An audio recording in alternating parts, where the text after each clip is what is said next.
I grew up pretty poor. I just remember like my childhood being like, oh no, we can't afford those light up shoes, or oh no, we can't have that. We don't have the money. We can't do it. No. I didn't own a bed. So I didn't have like adult salary money coming in. I think my starting salary when I worked was, now at 33, I don't have to save any more for retirement. I saved $200,000 by the time I was 27. I lost $20,000 this month. The first $100,000 is the hardest. And the last 6 years, my money still continued to grow. How people can invest their money. Yep. So, step one, putting money. I would put as much money as I could into... So you said you had like 60 to 80% of savings. And so what were you doing with these savings? Yeah. So I would put... Most of the people that they're just passively going through life and not even know like where their money is coming from and where their money is going. It's all about... What first step would you recommend? The first step to take is... Can you talk about financial independence and, the 4% rule? 4% rule is that it's a lot easier to save 70% when you have... I got diagnosed with combined ADHD when I was 30. I established that I needed for retirement. What were the first actions that you took after finding his blog? It was really good practice.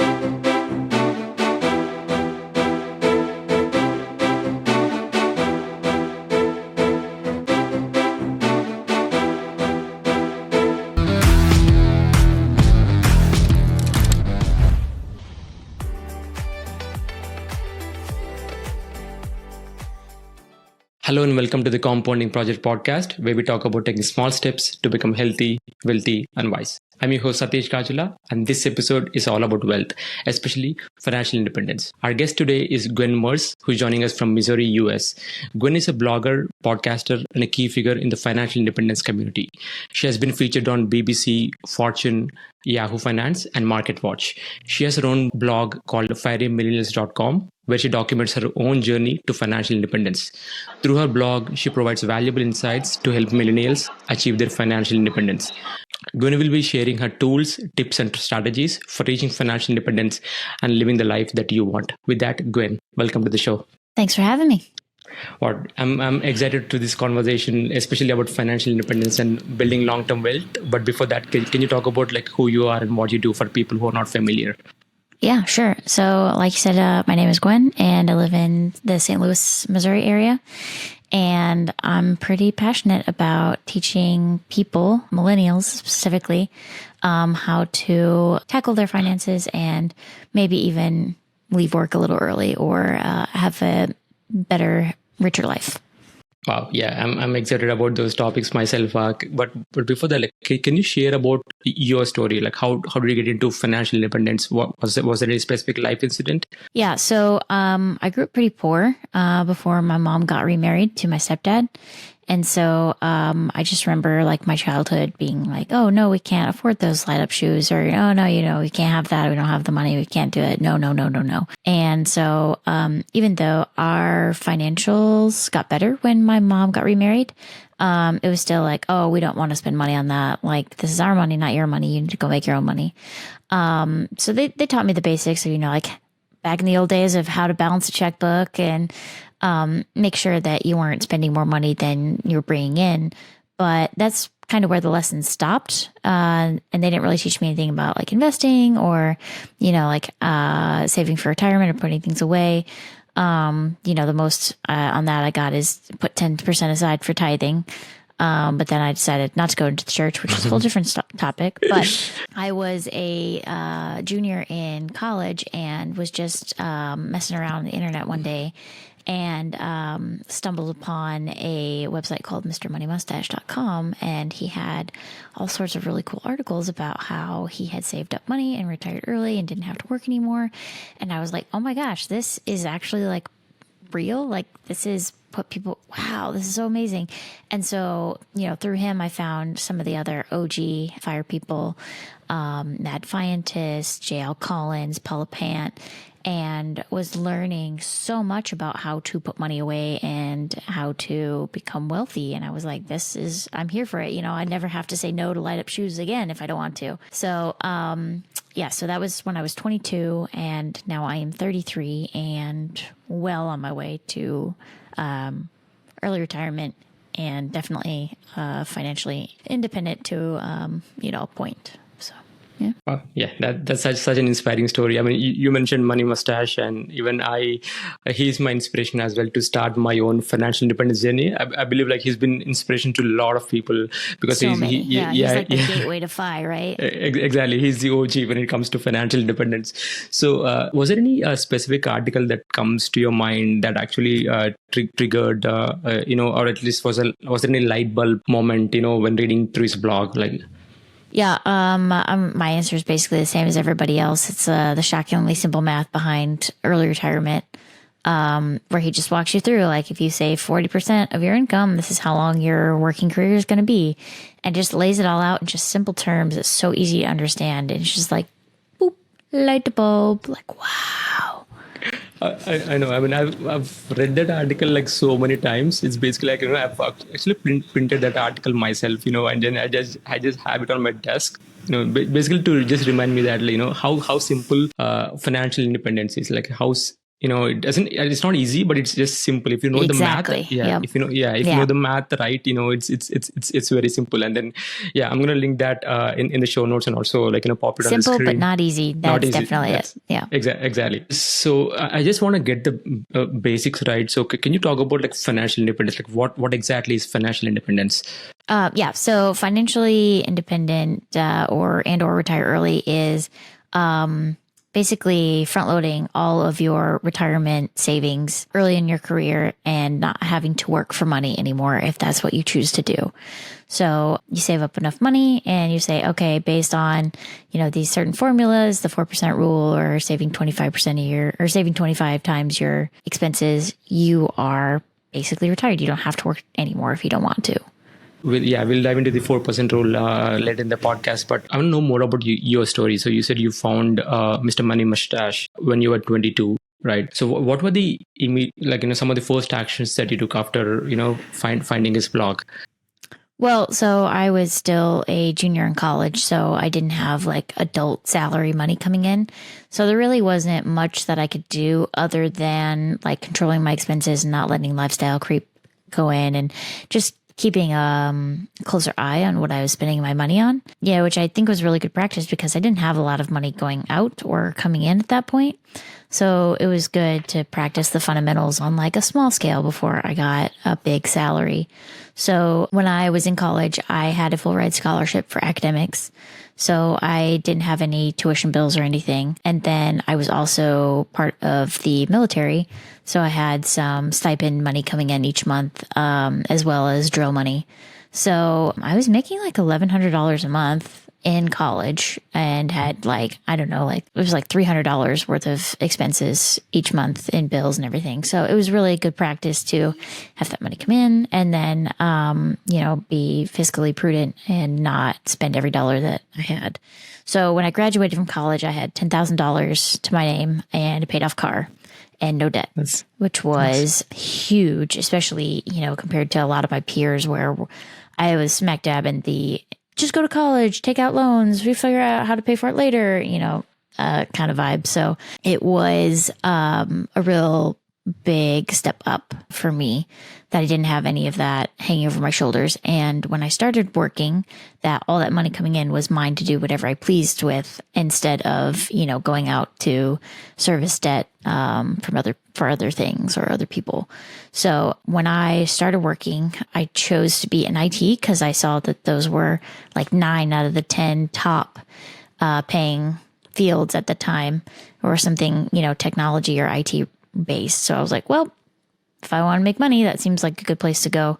So I think my starting salary when I worked was, I think, $65,000 base with like a $10,000 or $12,000 bonus each year. So we're not talking like huge dollars, but when you live by yourself in a low cost of living area, it went really far.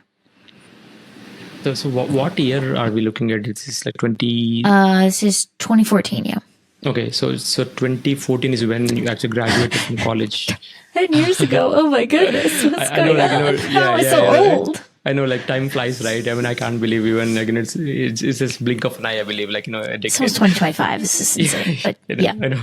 So you were in So you graduated from college around 2014, and then you had $10,000 at that time in net worth, basically. And that's which you said, like, it's a huge win for people who's just starting out, right? Because most people, right, nowadays, like, when they graduate, they usually have this ton of student loan debt, and then they're basically working for the next 5 years or 10 years, if not more, just to come to zero, right? Just to start with zero. And that's very important, especially when you're in your 20s and not having a debt, and having that $10,000 just to begin with is such a huge win. So that's so you started working like in 2014, and then you said your salary was around like 65k. So what was your savings rate? So were you tracking at that point, or basically, like, how were you tracking your net worth? Yeah, there's a spreadsheet in the Mr. Money Mustache forums called the one spreadsheet to rule them all.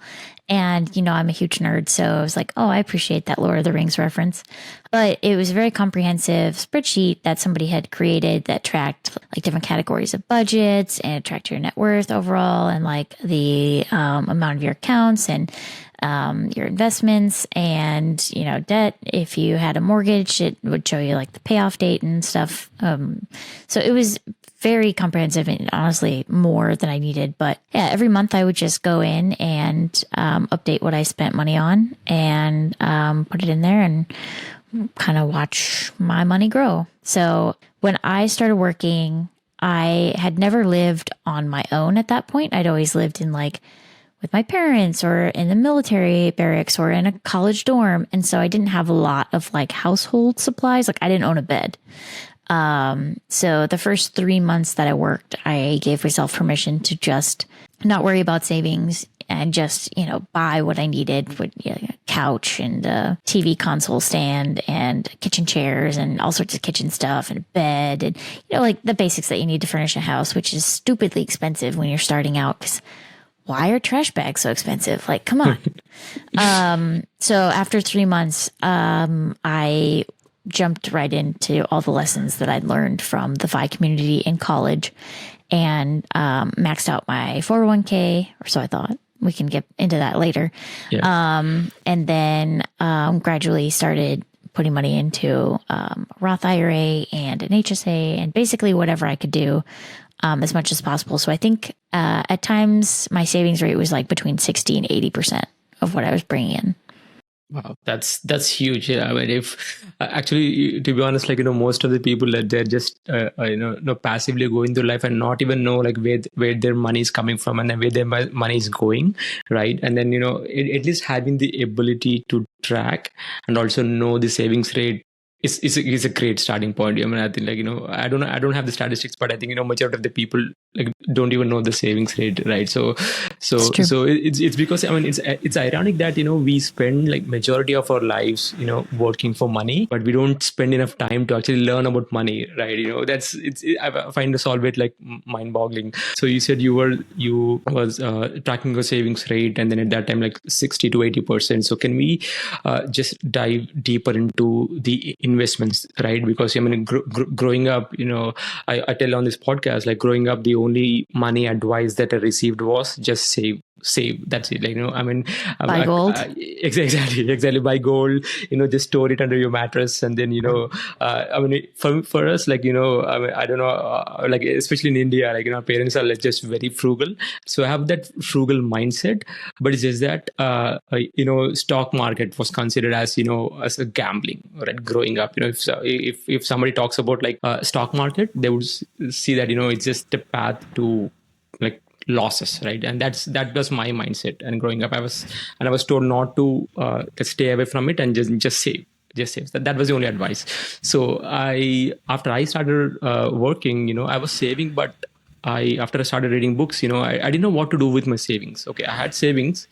I didn't. Step one, yeah. Yeah. Step one is covered, like but I when I looked at the math, it doesn't add up. Like if you just keep saving, at least to save like $1 million, right? I have to work like 30, 40 years, if I don't have to do anything. So it's like, okay, that's not the life that I want. So, and then I started reading books, and then, all this rabbit hole about investments. But okay, so you said you had like 60 to 80% of savings. And so what were you doing with these savings? Yeah. So I would put as much money as I could into my 401k at work, which I had a pretty generous plan at that point. And I think it worked out to be that it was basically a 10% match to whatever I put in, because it was like the first 2% are matched 300%.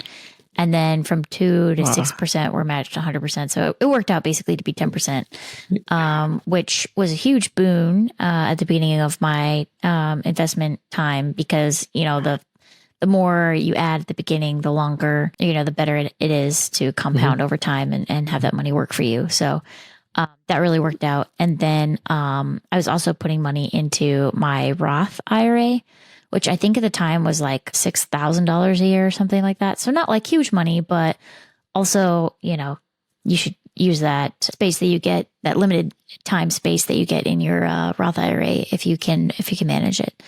And then I also had a high deductible health insurance plan at work. So I would put money into my HSA each year as well. Okay, yeah, those are three powerful buckets that you just mentioned.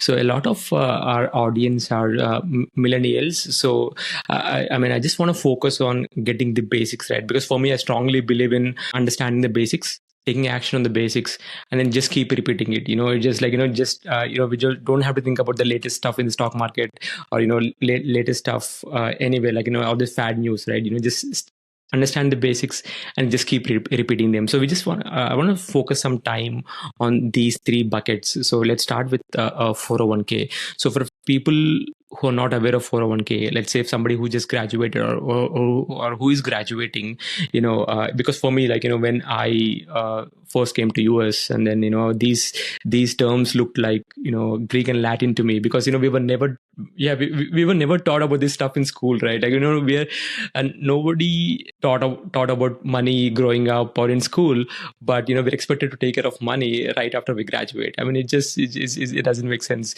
So I was like, okay, yeah. So can you talk about like, what is 401k, and then what's a match, and, where can we invest? Yep. So a 401k is named after the section of the tax code that this appears in, the section 401 and then K, and it is a retirement plan offered by employers. So for-profit employers, I should say, because nonprofit and teachers have some other different plans, but similar but different. So 401k is a bucket set aside by your employer where you can put money away for your future retirement needs. So some of them have limits on how much you can put in there based on the composition of their employees and how much they get paid. But generally, the limits are set by the IRS each year. So you can have, I think this year it's like 23,500, something like that, is how much money you can put in there. And then your employer also can put money into that account for you for your retirement, which kind of replaces the old pension plan. So in my instance, when I started working, I mentioned that they had a 10% match. So if I put in, I think at the time it was $17,000 was the limit.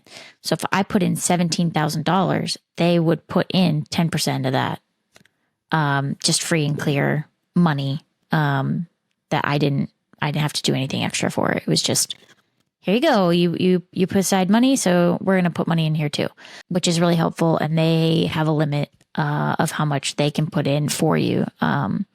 Some plans are different. Some it's like maybe match 6%. Some of it's you match 2%. Some of it's you match 100%. It just depends. So that is one benefit that is offered by employers and is worth asking about or evaluating before you accept an offer to work somewhere. Because, it might not seem like a lot. What's the difference between 6% and 10%? But that 4% could actually add up to be a pretty significant amount of money over a traditional 30, 40-year career. True. Yeah. Okay. Yes. Step one is 401k. So if just to summarize what you said, let's say if somebody is making 100k per year, and then if they're trying to contribute 10%, which is like $10,000 per year, that they can contribute in a 401k account, and then if their employer matches, let's say 5%, it could be 5% of that 100,000, which could be like 5,000. So in total, you're putting like 10,000 from employee and then 5,000 from employer, which is like $15,000 per year that you're contributing to your 401k, which is again Can you talk about the tax benefits? I know we touched about. Yeah, and I was just gonna say it's a pre-tax account, so that money gets diverted into your retirement account before the IRS gets a total of that. So yes, you're earning $100,000 in that example, but to the IRS, it only looks like you're making $90,000. So you get taxed less on that money on your income while you're working, which is really helpful because a lot of people, that's the most money that they're going to make. So it's helpful to get a little bit of a tax benefit on that. Got it. Yeah. So we have got, let's say this hypothetical person has, $100,000 and then 10% of it is, which he put in the 401k. But where can you actually invest that money? 401k is such a huge, there are so many plans that are offered by the employer. So what would you recommend? Yeah. So each employer plan is going to be different on what you can invest in. But typically they offer some sort of target date fund, which is a great place to start if you are overwhelmed with all the options and you don't know what all these numbers and symbols mean. So that's a great place to start. Otherwise, they probably offer some sort of broad index whole market fund. So that's another really great place to start because then you get just a tiny slice of every top company in the market, and you don't have to worry about being overexposed to some industry versus another. So those are definitely two great places to get started, and just make sure that you invest that money that's going into your 401k. It's not enough to just put it in there. You've also got to take the next step of going into it and investing in it. So I subscribe to the keep it simple perspective on investing, and I just put everything into a whole market money fund. So the popular one that gets bandied about the fire world is the VTSAX, which is the Vanguard fund. And it's, it covers the whole market. So it's a great place to get started. And they usually have very low fees, which is very important to keep in mind. You're like, it's 1%. How much could that really make a difference? But again, over a career, that could be $1 million or more. So it's important to keep those fees of whatever you're investing in as low as possible.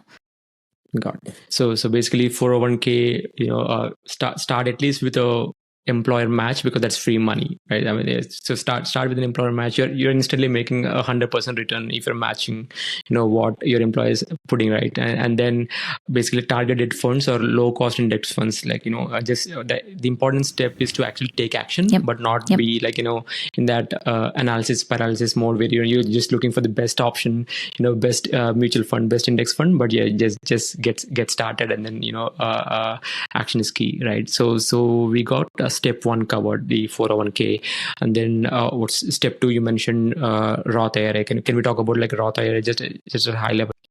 Yep. So IRA is an individual retirement account, so it's not tied to any employer. So the Roth designation refers to the fact that it is after-tax money. So the money that you put into a Roth IRA has already been taxed. So when you take it out in retirement, you're not paying any more taxes on it, income taxes on it. So that's a pretty important key for people to keep in mind is, trying to keep taxes lower in retirement as well. It's nice to have that pre-tax bucket and also the after-tax bucket because, that money grows tax-free in your 401k, but then you got to pay taxes on it when you take it out. And it could be higher in retirement. Taxes brackets could change based on, who's present at the time. So it's all about balancing your tax exposure over time. So Roth IRA, like I mentioned, they have lower limits than like a 401k. So I think, what is it, like $8,000 this year or something? Around, something like that. Mm-hmm. Maybe a little bit more. I don't know. I'm not the best at keeping track of it nowadays. But so when I was in my early stages, I would set aside $450 a month to go into my Roth IRA. And that money came out of my paycheck. It got deposited, and then I would transfer money into my Roth IRA and make sure it was invested. So it's just another good way to put aside money for retirement, especially if you don't have an employer that offers a retirement account, or if the investment options are really crappy and you don't want to put more than 6% in and get that match. Got it. Okay, yeah, that's such a benefit as well, just to have that pre-tax bucket with 401k and then post-tax investing with Roth IRA. Just like you said, we don't know how the tax situation is going to be, but you're just like, you're just protecting yourself from any tax implications that you might have, right? So we covered step 2, which is Roth IRA, and then you mentioned step 3 as HSA. Can you talk about HSA? Yep. So HSA is a health savings account. And so it is an account that is designed to help you pay your medical expenses. So the beauty of an HSA is that the money goes in pre-tax, it grows tax-free, and you can take it out tax-free for qualified medical expenditures. So if you have receipts for all your healthcare plans, expenses that you paid for out of pocket, then the beauty of the HSA as we record is that it doesn't matter when you paid for that medical procedure, you can reimburse yourself at any time for that medical procedure. So the HSA limit, I think at the time, was like $3,000. So we're not talking like a huge amount of money, but again, it adds up every year. So I was quite fortunate in the fact that I was able to put money into my HSA and that I had it offered, and that I didn't need the money immediately when I could pay for procedures out of pocket. So I had that privilege of being able to leave it in there and invest it in my HSA and not have to use that money immediately. Wow. HSA, like when I first heard about it, the triple tax savings is what they call.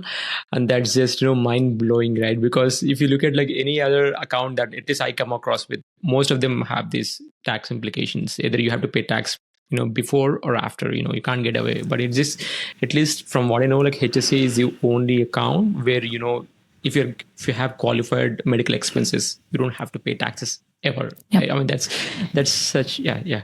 The Mad Scientist has a really good article on the power of HSA. Yes. So you can probably find that and link that in the show notes. Sure. I'll do that. I think you mentioned one concept that which I realized a little late, but I first heard it from Paula Pant on her podcast, where let's say if you have an expense, you don't have to submit that expense right away. You can just still wait. If you have the receipt, you can wait for like 5 years and 10 years down the line. At least for now, when we're talking, just to have that covered, which is also like it's such an important concept that not many people are aware of it. And also the other thing about HSA is actually you can invest that HSA money, which I did not know at all. I learned from Paula Pant's podcast, afford anything, that you can invest your money. So can you talk about, how we can invest, people can invest their HSA money? Yep. So, step 1, putting money into your HSA account. Step 2 is making sure that you go into that account and you tell the provider of that account that you want that invested in whatever fund is often offered. And, typically they offer, I've always worked for big employers who have offered good investment opportunities. So an HSA, you're going to have a minimum sometimes on what you need to have in the account before they allow you to invest it. So I think mine was $3,000. So after the first year of putting money into my HSA, I was allowed to invest it. And now it continues to grow. So I think I have like $45,000 in my HSA. And I think I only put in like $14,000 or $15,000, like it's nice that it grows by itself, and I don't need that money right now. But it's important to distinguish the fact between an FSA and an HSA, because an FSA is use it or lose it. Each year you could put money in, but you have to take it out. You have to use it.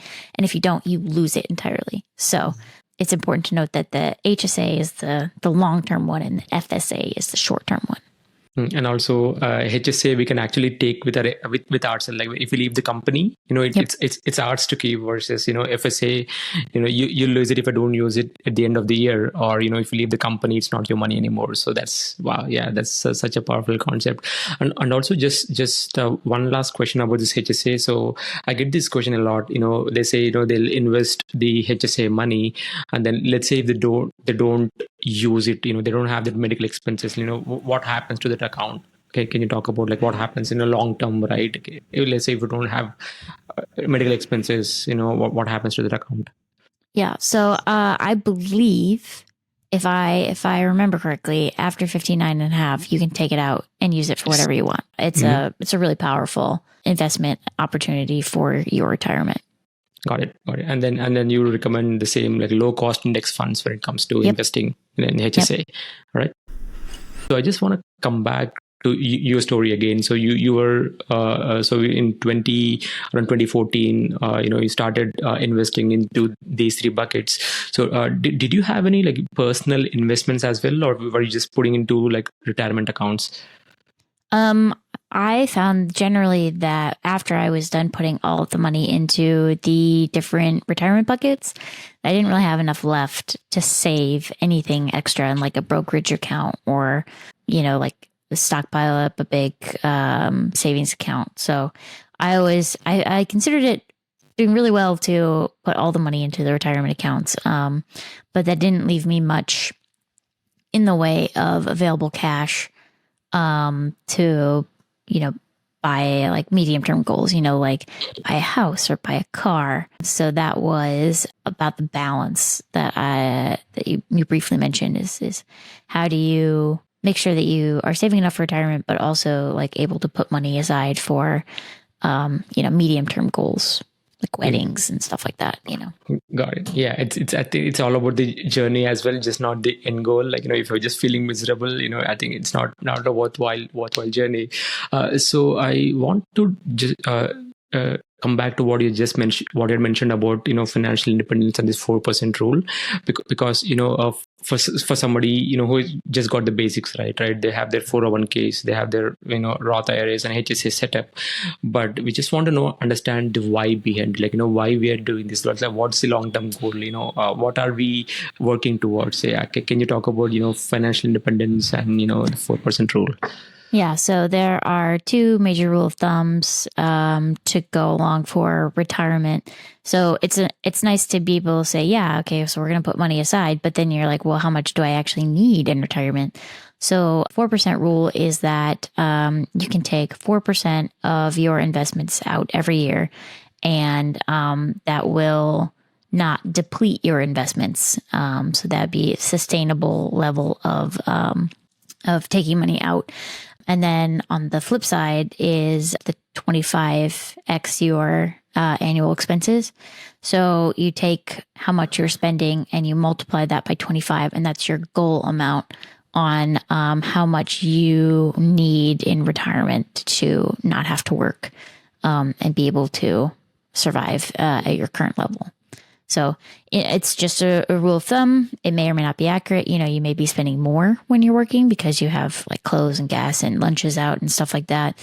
Or potentially you could be spending more in retirement if you like want to travel or you want to increase your quality of life. So just a standard rule of thumb to get you in the right ballpark. And then you can figure out what you personally need after that, after you got that good baseline established. Got it. Yeah, I think the first time I heard about 4% rule, it was from like Mr. Money Mustache blog. That was a light bulb moment. That blew my mind. I it instantly was like, wow. So there is a number, like because you just get thrown away these numbers, right? Basically, for somebody, let's say if you have somebody like how much do you want, they would just give as a like outrageous number like $100 million or like $10 million. Right. It's just out of thin air. Yeah, Susie Orman is going to be like, "Oh, you need $10 million." Exactly. It's like, really, Susie? Do we really? Exactly. So now actually there is a math behind it. It's just that you don't have to like come out of numbers just out of thin air. There's actually a math behind it, which you mentioned. It's a rule of thumb, like 4% of rule. So just to summarize what you said, let's say this 4% is the withdrawal rate. or maybe we'll start with like 25 times. I think that's a bit better starting point. Let's say if your annual expenses are, for example, like 100K, and then if you multiply that by 25, which is like $2.5 million. So if you have like $2.5 million that's invested, then you can withdraw 4% of it, which is like $100,000 per year, and then you basically you're good. Like it's I think the window was like 30 years is where the study was done, the Trinity study.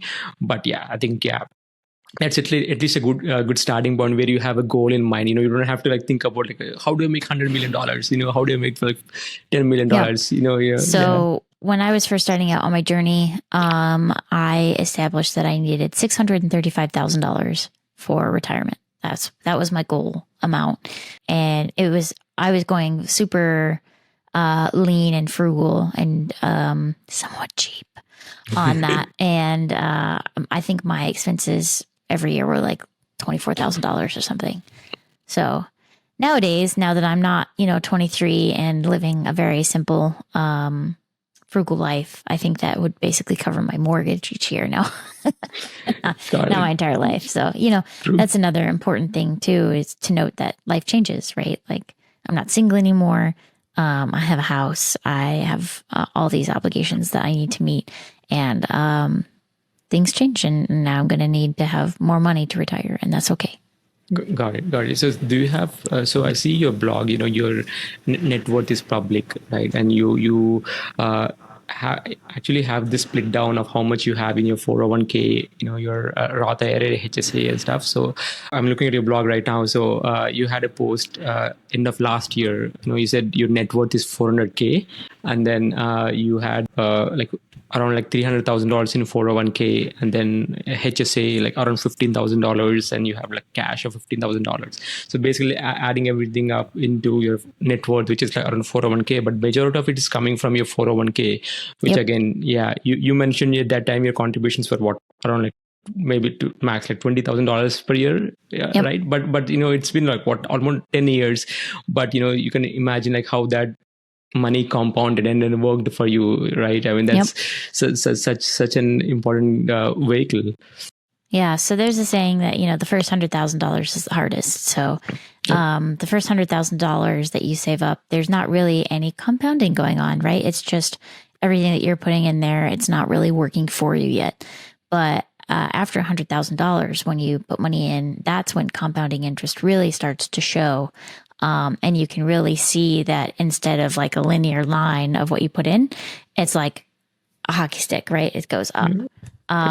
So that's really amazing to see the power of compound interest. So yeah, I worked really hard on saving money for 5 years. So from 22 to 27, I did all of that stuff. I maxed out my 401k, HSA, Roth IRA, had a house there for a little while.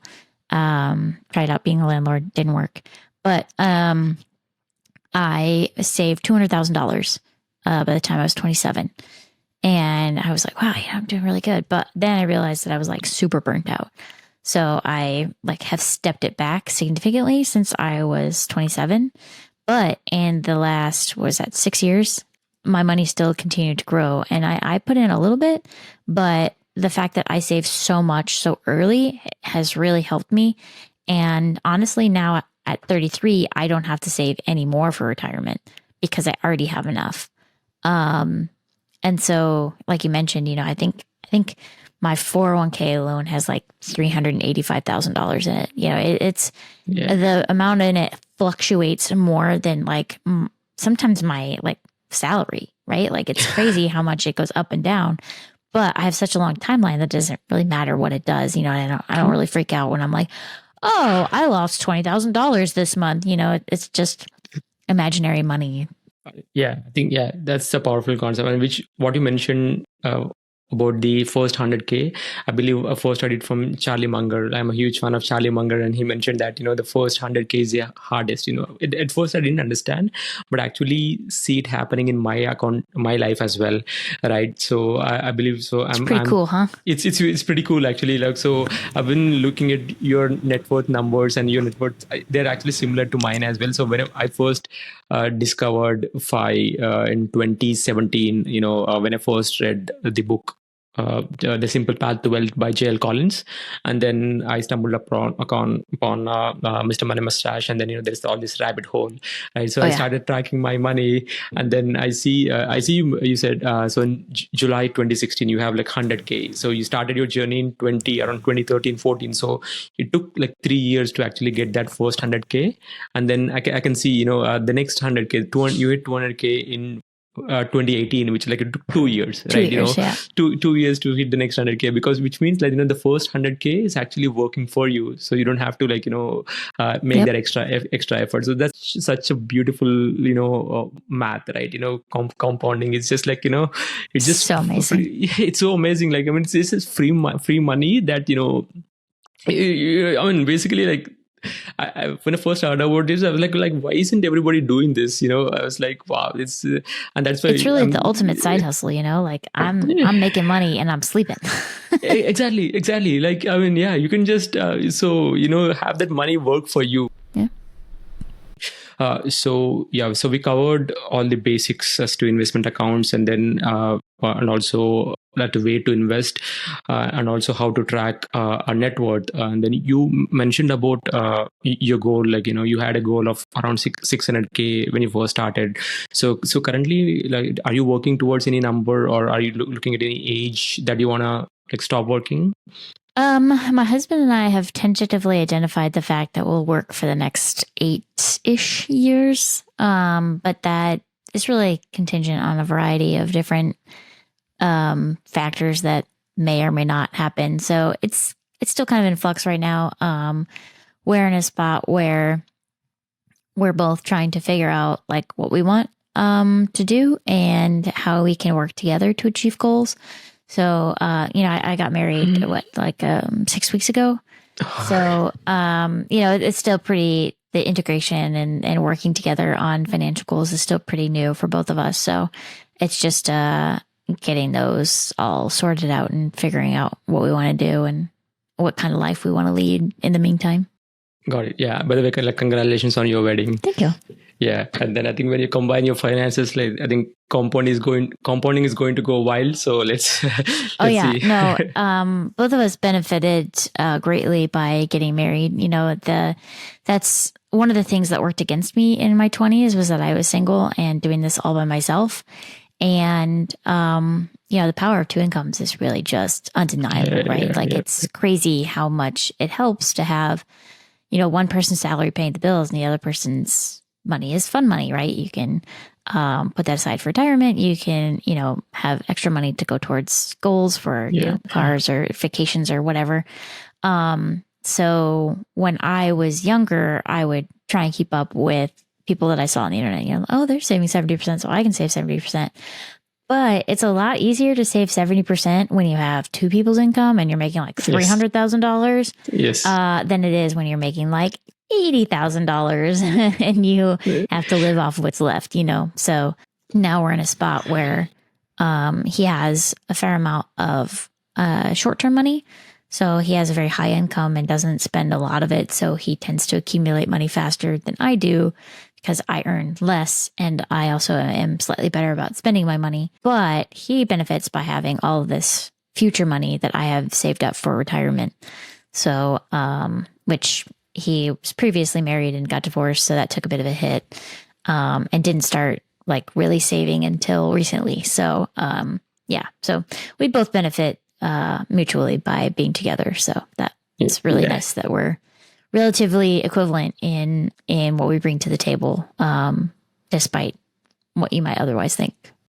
Yeah, sure. I love that you mentioned that the dual income is actually accelerate your net worth, because I mean, my wife and I, we work as well, and then for majority of the people, housing is a major expense.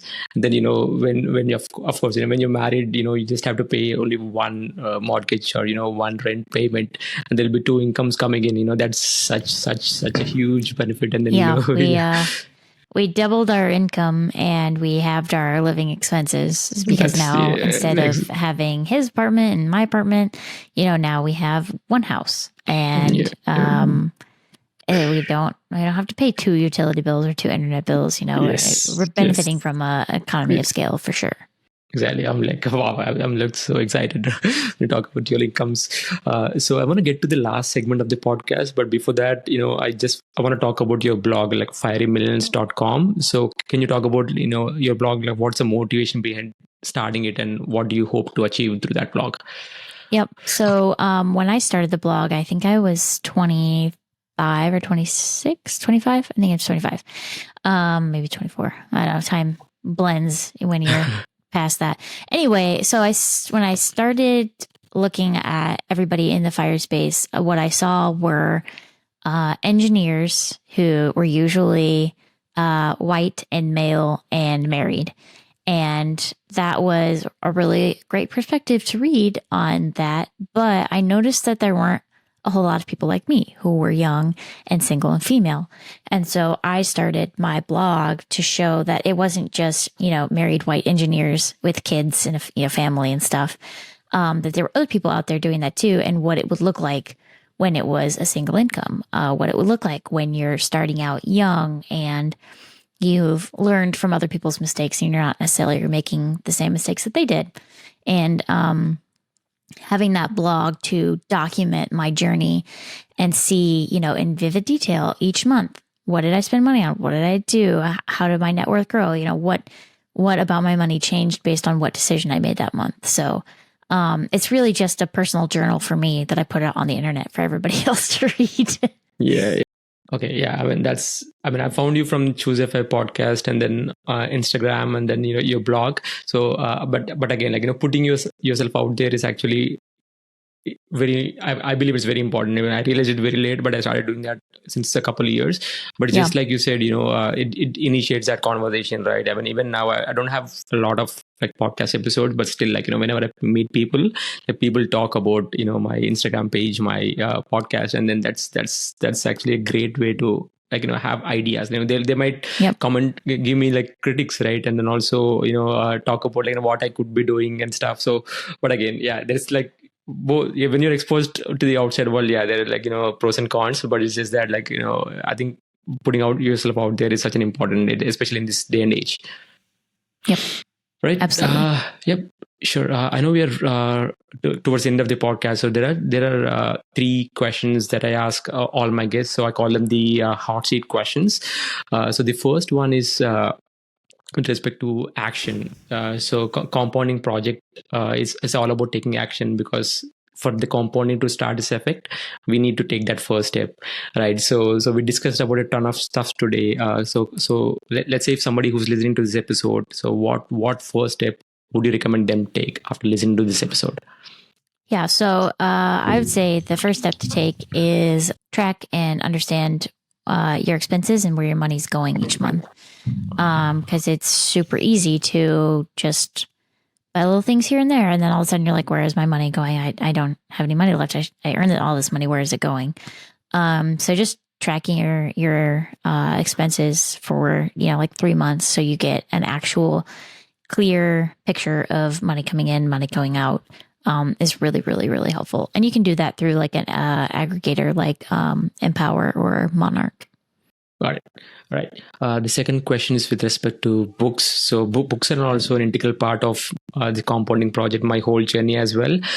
So what 3 books would you recommend in 3 areas of life? So 1 book on health, 1 book on wealth, and 1 book on wisdom or self-help. So my one for health is more like mental health based. So I got diagnosed with combined ADHD when I was 30. And I read this book by Penn and Kim Holderness called ADHD is Awesome. It just came out a couple months ago, and they have a podcast and a blog. You might know them from Instagram. They do a bunch of funny parody videos. But Penn has ADHD, and so it's all about how his ADHD manifests and how he's worked to make it a superpower for him instead of something that works against him. So for my wealth book, I picked I Will Teach You to Be Rich by Roommate Sadie. And he just released an updated version, probably a year or 2 ago, maybe, 5 years ago. Yeah. But he released an updated version from the original one that was 15 years old. And it's a really great, like, no nonsense, like, here's how to approach your finances and you will become rich if you have, if you do these things. Yep. And then the last one from like a psychology perspective is a book called Limbo by Alfred Lubrano.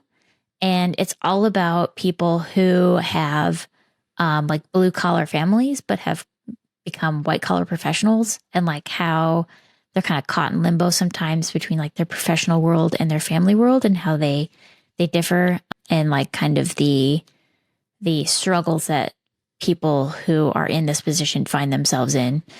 Yeah, I'm going to link those books in the show notes. Actually, I Will Teach You to be Rich is the first nonfiction book that I ever read.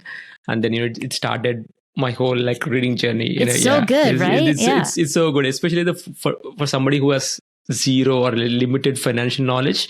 It blew my mind so many times. There are so many light bulb moments. Well, and I would also imagine that his perspective is particularly useful for you, given that he also was raised in an Indian family. Yes. And, Yes. I can like, totally. I know. Yeah, I can totally relate. My mom does the same thing. Exactly. I can relate to so many things, and then especially he talks about this. When he was a kid, he was not allowed to order any appetizers, right? Whenever he goes out, because of course, like you would always eat a main course, right? Why would you spend on appetizers, right? And then one of his rich life was, go to a restaurant and order as many appetizers as you want. That's I can totally relate to it, because growing up, even I didn't have any appetizers. I mean, we were like hardly eating out, but whenever we ate out, we could directly go to the main course. Like, why would somebody order appetizers? Yeah, mine was no refills. Yeah, I wasn't allowed to order refills. If I got like something other than water, that was it. That's all. I got one glass. So like I learned to like nurse sodas during meals and like always finish it after my meal is done, because I wasn't getting refills. And then I'd go out with other families and they'd just be like, yeah, I would have 3 glasses of soda for dinner right now. And I'm like, what? Wow. That is a thing you can do? Exactly. That's a rich life, I would say. That's rich life right there. Is multiple glasses of Chex Notes Pepsi with dinner. Oh yeah, that's so funny. I'm going to link those books in the show notes. So there's this third question is with regards to rapid fire. So I will give you 2 options. Let me know like which one would you choose. Are you ready? All right. Stock market or real estate? Stock market. Index funds or individual stocks? Index funds. Buying or renting a house? Ooh, tricky. Buying. All right. Time or money? Time. All right. The last one, health or wealth? Health. Wow. Yeah. I could almost figure out like what answers you would give, based on the conversation that we had. But with that, Gwen, thanks for your time. It's been a pleasure to have you on the podcast. So how can people learn more about you? Yep. So you can follow me on basically any social media platform at Fiery Millennials, or on Instagram it's Fiery Millennial, because I ran out of spaces. And I also have my blog, fierymillennials.com. That's 2 N's and 2 L's. All right. Yeah, I'll link those in the show notes. With that, if you found value in this episode, then please don't forget to subscribe. Until next time, trust compounding. Take action now.